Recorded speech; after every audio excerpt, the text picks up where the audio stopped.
अयोध्या से खबर है, जहां सीबीएसई बोर्ड द्वारा आयोजित खो-खो नेशनल चैंपियनशिप का समापन समारोह अयोध्या में आयोजित हुआ। समारोह में प्रदेश के खेल मंत्री गिरीश चंद्र यादव और राज्य महिला आयोग की उपाध्यक्ष अर्पणा यादव मुख्य अतिथि के रूप में मौजूद रही।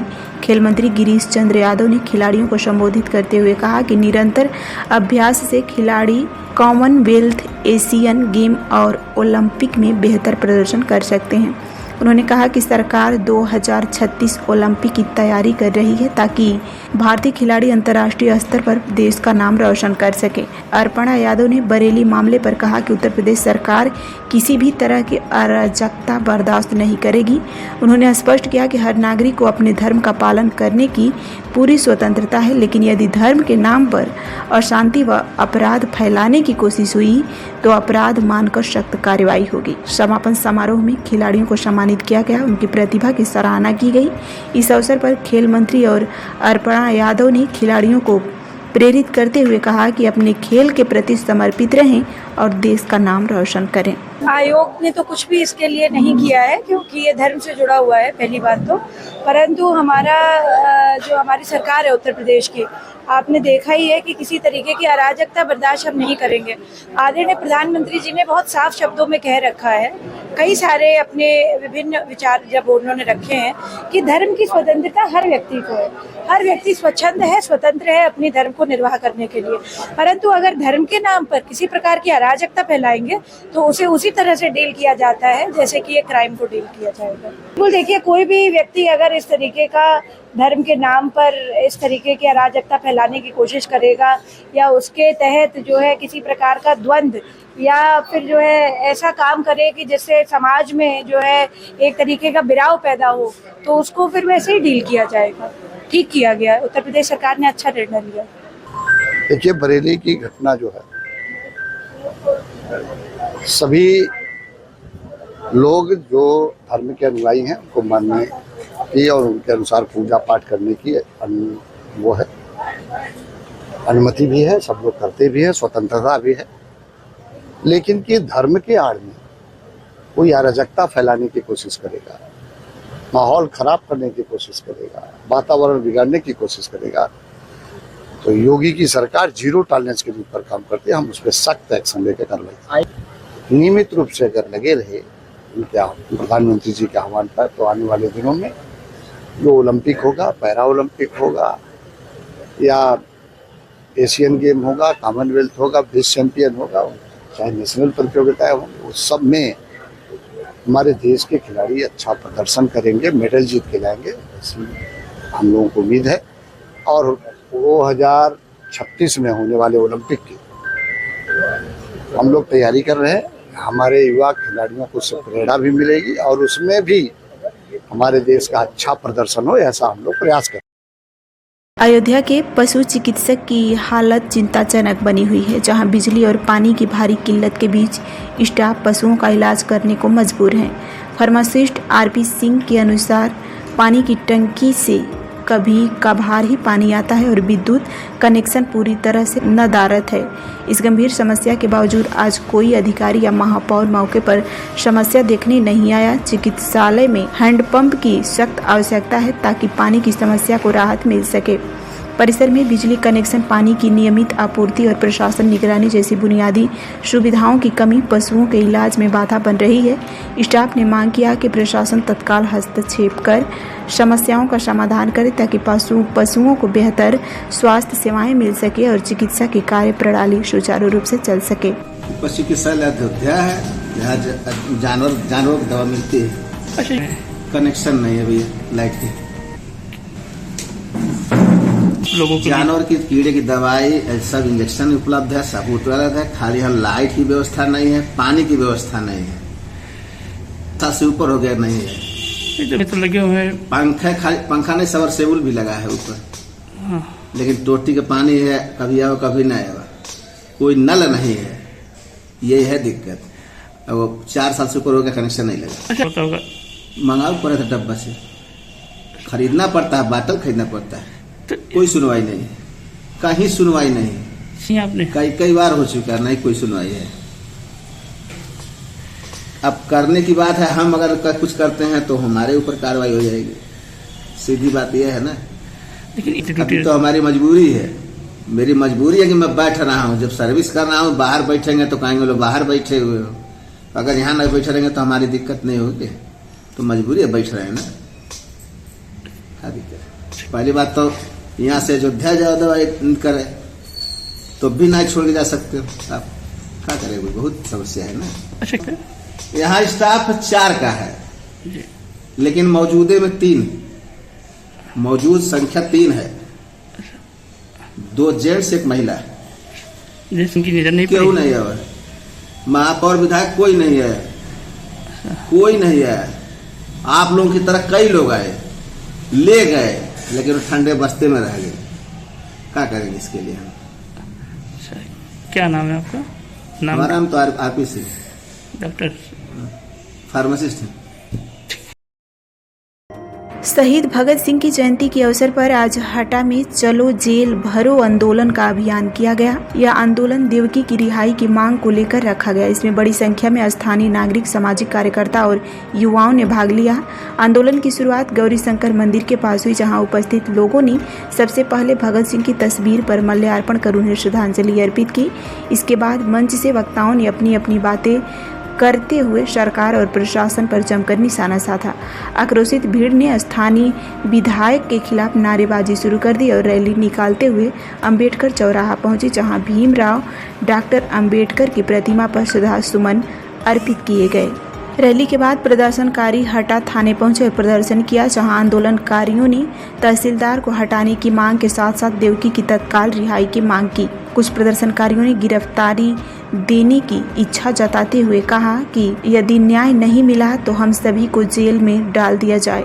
इस पूरे आंदोलन ने हटा क्षेत्र में राजनीतिक और प्रशासनिक हलकों में हलचल मचा दी है। देवकी की रिहाई और प्रशासनिक कार्यशैली को लेकर लोगों का गुस्सा साफ छलकता दिखाई दे रहा है। हम हटा की धरा पर क्यों खड़े हैं? सत्ता की सड़क, माननीय विधायक महोदय जी, आज ये हजारों की संख्या में जो युवा साथी आए हैं, ये देवकी नंदन पटेल जी के सहयोग और समर्थन में आए हैं। अगर आप सोच रही थी कि एक देवकी नंदन को आवाज उठाने के लिए अगर उनकी आवाज दबा सकती है तो आप गलत सोच रही थी। ये हजारों देवकी नंदन आज आपके विरोध में खड़े हो गए और देवकी नंदन के समर्थन में खड़े हुए हैं। आप शायद भूल रही हैं, किसान दलित पिछड़े के लड़के जो सत्ता चाह रही थी कि किसान मजदूर का युवा साथी अपने हक अधिकार, अपने कामों की आवाज न उठाए, और सदैव सत्ता की तानाशाही ने युवाओं की आवाज गलत होने का जो काम किया है, तो मैं कहना चाहता हूं कि ये सभी बाबा साहब भगत सिंह को मानने वाले हैं। भगत सिंह जैसे आजादी हुई है, आज फिर हटा की धरती में क्रांति होगी। और मैं आप सभी युवा साथियों से कहना चाहता हूं कि यही भी लोग ही हो जो इस तानाशाही विधायकों को विधायक बनाए हैं, ये अंतिम खील काट देना, गाड़ देना उनकी जवान में, कभी पंच बनने लायक न रहे। जो सत्ता का दुरुपयोग करके पुरानी IPS 151 में 151 में क्या होता है, अगर मामला कायम होता है तो 12 घंटा 3 घंटा में जमानत मिल जाती है। लेकिन मैं उन गूंगे बहरे प्रशासन से पूछना चाहता हूँ कि आप 3 दिन से कहाँ थे? कौन सा अपराध हुआ था देवकी नंदन से? अरे देवकी नंदन जी ने तो यही बोला था कि ये रोड क्यों नहीं बन रही है, जो हमारा मौलिक अधिकार है। अगर हमारे अधिकार का हनन करना, अगर आपको लगता है कि देवकी नंदन की आज आवाज दबा सकते हैं युवा साथी, अपनी आवाज न बने, तो मुझे लगता है आप पूर्णतः गलत हो। हटा विधायक मुर्दाबाद, हटा विधायक मुर्दाबाद। अरे पुलिस प्रशासन होश में आओ, पुलिस प्रशासन होश में आओ, होश में आकर काम करो, अरे होश में आकर काम करो। इंकलाब जिंदाबाद, इंकलाब, इंकलाब। देवकी नंदन तुम संघर्ष करो, जनसंघ। उन्नाव से खबर है, जहां बांगर मऊ सामुदायिक स्वास्थ्य केंद्र में इमरजेंसी विभाग में डॉक्टरों की घोर लापरवाही सामने आई है। एक सड़क हादसे में गंभीर रूप से घायल अधेड़ महिला को डॉक्टर ने बिना हाथ लगाए ही लखनऊ ट्रॉमा सेंटर के लिए रेफर कर दिया। परिजनों के अनुसार महिला लहूलुहान अवस्था में अस्पताल पहुंची थी, लेकिन डॉक्टरों ने प्राथमिक उपचार तक देना उचित नहीं समझा। केवल घायल अवस्था देखकर बिना किसी मेडिकल सहायता के ही रेफर कर दिया। गरीब परिवार के पास एम्बुलेंस की व्यवस्था न होने के कारण महिला को निजी वाहन से लखनऊ ट्रॉमा सेंटर जाने को मजबूर हुए। इस दौरान महिला की हालत लगातार बिगड़ती जा रही थी। स्थानीय लोगों और परिजनों ने इस लापरवाही को लेकर भारी नाराजगी देखी गई। अब सवाल उठ रहा है कि क्या उन्नाव जिले में उच्च अधिकारी इस मामले को गंभीरता से संज्ञान में लेकर कार्रवाई करेंगे या फिर मामला कागजों की फाइलों में ही दबकर दम तोड़ देगा। मुजफ्फरनगर से खबर है, जहां वरिष्ठ पुलिस अधीक्षक श्री संजय कुमार वर्मा के पर्यवेक्षण एवं पुलिस अधीक्षक नगर श्री सत्यनारायण प्रजापति, क्षेत्राधिकारी नगर तथा थाना प्रभारी सिविल लाइन के कुशल नेतृत्व में एक फर्जी पत्रकार के विरुद्ध त्वरित कार्रवाई करते हुए थाना सिविल लाइन पुलिस ने आरोपी को गिरफ्तार कर लिया। घटना 27 सितंबर 2025 की है, जब एक व्यक्ति वरिष्ठ पुलिस अधीक्षक कार्यालय में पहुंचा और स्वयं को उत्तराखंड के एक प्रतिष्ठित चैनल का ब्यूरो चीफ बताने लगा। व्यक्ति द्वारा आमजन पर दबाव बनाए जाने की सूचना पर वरिष्ठ पुलिस अधीक्षक महोदय ने उससे पत्रकारिता एजेंसी का प्रमाण पत्र मांगा, लेकिन आरोपी कोई वैध पत्रकार पहचान पत्र प्रस्तुत नहीं कर सका। मौके पर मौजूद स्थानीय पत्रकार बंधुओं ने पुष्टि की कि वह व्यक्ति पत्रकार नहीं है, केवल फर्जी पत्रकार बनकर दबाव बनाने की कोशिश कर रहा है। जांच में सभी बिंदुओं पर संतुष्टि होने के बाद वरिष्ठ पुलिस अधीक्षक महोदय ने थाना सिविल लाइन पुलिस को सूचित किया और पुलिस ने मौके पर पहुंचकर आरोपी को गिरफ्तार कर विधिक कार्रवाई प्रारंभ कर दी है। आज एसपी कार्यालय में एक मोहित सिंह पुत्र रंजीत सिंह निवासी ग्राम रामनगरी नजीबाबाद जनपद बिजनौर का पेश हुआ और अपने आप को उत्तराखंड का ब्यूरो चीफ रिपोर्टर के रूप में एक चैनल का अपना परिचय दिया और अब कोई आइडेंटिटी कार्ड वगैरह प्रस्तुत नहीं कर रहा था। जब मेरे द्वारा लगभग 45-50 साल का आदमी था और मेरे कक्ष में कुछ मीडिया वाले बैठे हुए थे जो कि उत्तराखंड के बारे में जानकारी भी जिनको थी। उन्होंने कहा, साहब ये बिल्कुल किसी भी चैनल के या किसी प्रतिष्ठित चैनल के कोई रिपोर्टर नहीं है और मैं वहां पर काम कर चुका हूं देहरादून में। तो इसकी जांच की गई और मेरे द्वारा भी जब आईडी मांगी गई थी, इनके द्वारा कोई आईडी प्रस्तुत नहीं की गई और तब इनके खिलाफ विधिक कार्रवाई जो है सिविल लाइन थाना जनपद मुजफ्फरनगर की गई है मेरे निर्देशों के क्रम में। बाकी इनका नाम मोहित सिंह है, निवासी जनपद बिजनौर, और आवश्यक विधिक कार्रवाई करते हुए जेल भेजने की कार्रवाई सुनिश्चित की गई है। मेरठ के किठौर थाना क्षेत्र के गांव भटोली में शनिवार सुबह खेत पर चारा लेने गए बीडीसी सदस्य के गांव के ही एक युवक ने गोली मारकर हत्या कर दी। हत्या को अंजाम देकर आरोपी गांव में फायरिंग करता हुआ मौके से फरार हो गया। घटना की सूचना पर एसपी देहात अभिजीत कुमार, सीओ किठौर प्रमोद कुमार, पुलिस और फॉरेंसिक टीम मौके पर पहुंचे और घटना स्थल का जांच करते हुए परिजनों से पूछताछ की। हालांकि अभी हत्या का कारण स्पष्ट नहीं हो सका है।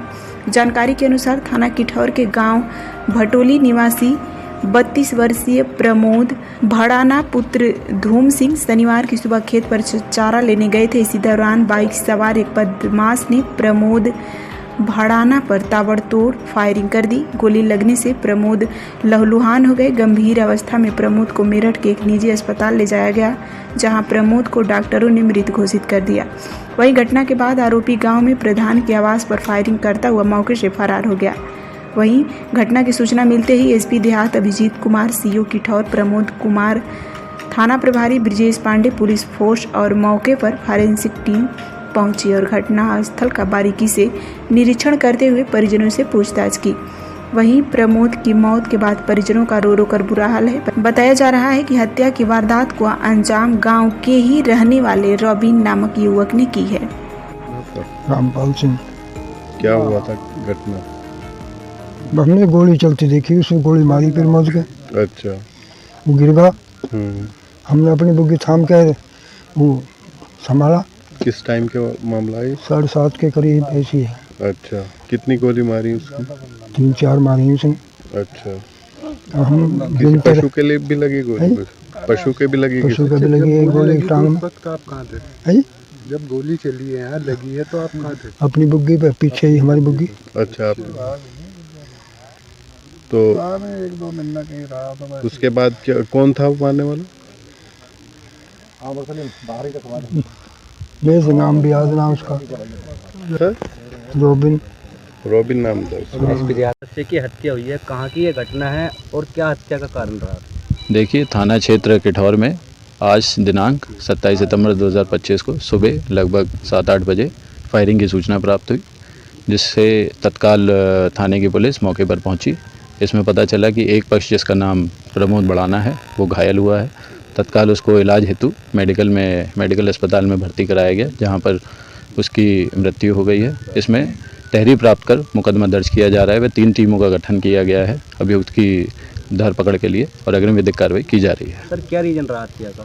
देखिए, ये विवेचना का एक विषय है, इसका रीज़न का पता लगाया जा रहा है, जांच पड़ताल जारी है। इसमें हत्यारोपी का नाम कोई सामने आ रहा है? कुछ नाम आए हैं प्रकाश में, जिस पर काम किया जा रहा है। UKSSSC भर्ती घोटाले की सीबीआई जांच की मांग को लेकर हल्द्वानी में छात्रों और अभिभावकों का आंदोलन अब रचनात्मक विरोध की नई मिसाल बन रहा है। सोमवार को नैतिकता जगाओ अभियान के तहत युवाओं ने हल्द्वानी बाजार में गांधीगिरी करते हुए राहगीरों, व्यापारियों और पुलिसकर्मियों को फूल भेंट किया और आंदोलन में सहयोग करने की अपील की। उन्होंने भावुक होकर कहा कि आज किसी और के बच्चे के साथ अन्याय हुआ है, कल यह आपके साथ भी हो सकता है। अभिभावकों ने छात्रों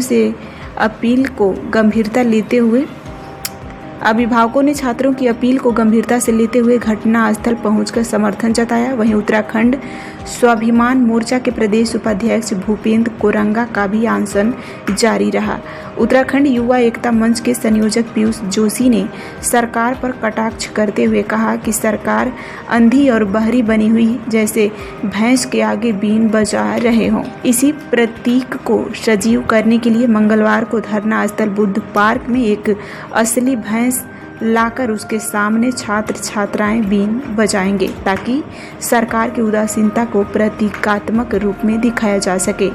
उत्तराखंड बेरोजगार संघ के महासचिव राजेंद्र कठैत देहरादून के हल्द्वानी पहुंचे और राजधानी में चल रहे आंदोलन की जानकारी साझा की। उन्होंने युवाओं से धैर्य और एकता बनाए रखने की अपील करते हुए कहा कि संघर्ष ही सकारात्मक परिणाम देगा।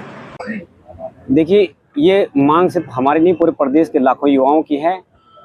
पहली मांग तो यही थी कि भाई जो स्नातक स्तरीय परीक्षा है उसको तत्काल निरस्त किया जाए, इसका पुनर्एग्जाम किया जाए। दूसरी मांग ये थी कि भाई इस पूरे प्रकरण की सीबीआई जांच की जाए। आपने देखा होगा पिछली बार 2023 में भी इस प्रकार का घटनाक्रम हुआ और तब भी सरकार ने सीबीआई जांच नहीं की, और आज पेपर माफिया खुलेआम घूम रहे हैं। खुलेआम उनके अंदर इतना साहस है कि वो जेल से बाहर आने के बाद दोबारा वही दुस्साहस कर रहे हैं। तो आगे क्या रणनीति है? मंगलवार को आप लोग क्या करने जा रहे हैं और आपके साथी भूख हड़ताल पे बैठे हैं? जी, यहाँ पर हमारे भाई भूपेंद्र कोरंगा जी 3 दिनों से लगातार भूख हड़ताल पे बैठे हुए हैं। उनका स्वास्थ्य में काफी गिरावट है। आज डॉक्टरों की टीम आई थी और यहाँ पर साथियों ने ये निर्णय लिया है कि मंगलवार को यहाँ पर जो सरकारी सिस्टम है उसका लीकेज बंद करने का जो कार्यक्रम है वो यहाँ पर कार्यक्रम होना है। और देहरादून में लगातार आंदोलन चल रहा है और प्रदेश के अलग अलग जिलों में चल रहा है। यहाँ पे कर रहे हैं, किस तरह की मांगे आप? देखिए, साफ बात है, हम अभिभावक के तौर पर हैं। जो लोग आंदोलन जो हमारे लीड कर रहे हैं, हमारे सारे छोटे भाई लोग, उनके साथ हम चट्टान की तरह खड़े हैं। सरकार को अब की बार बच के जाने नहीं देंगे। सरकार वास्तव में अगर ईमानदार है, दिखता तो नहीं है अभी तक, तो सीबीआई जांच करा करके उसको दोबारा पेपर कराने में दिक्कत क्या है? भाई, जब तुमने 3-4 लोगों को निलंबित करा कि कुछ ना कुछ गड़बड़ हुई है, जब 6-6 बार इस राज्य में 5-5 साल में पेपर आउट हो जा रहे हैं और कोई सरकार कार्रवाई नहीं कर रही है, तो इसका मतलब कहीं ना कहीं सरकार खुद चोर है।